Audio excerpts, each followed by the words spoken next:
Kenapa harga minyak dekat negara kita naik mendadak sedangkan Malaysia ni kan negara pengeluar minyak? Lepas tu bukankah kita dah boleh lalu Selat Hormuz? Jadi kenapa tiba-tiba minyak ni jadi naik secara mendadak? Apa sebabnya?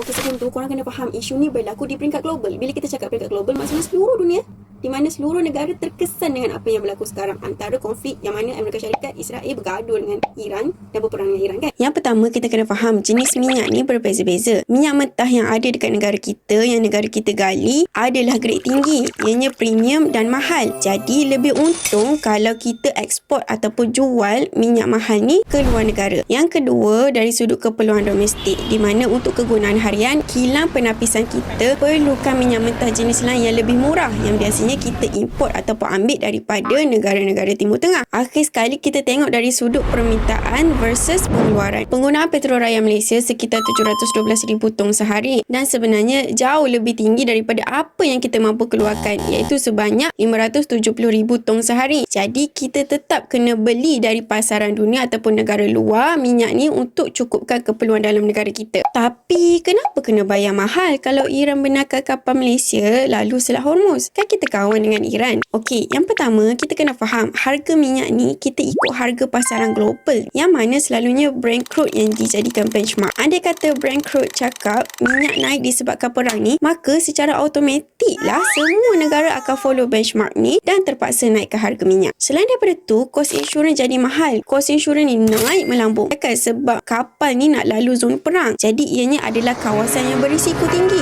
Maka syarikat insurans pun fikir, kalaulah mana-mana kapal yang berdaftar insurans dengan aku kena serang, aku kena bayar tanggung berjuta-juta. Jadi lebih baik aku charge insurans mahal siap-siap. Jadi bila mana semua kos-kos ni naik, akhirnya semua kos ni akan dipindahkan kepada harga minyak yang kita beli pada hari ni.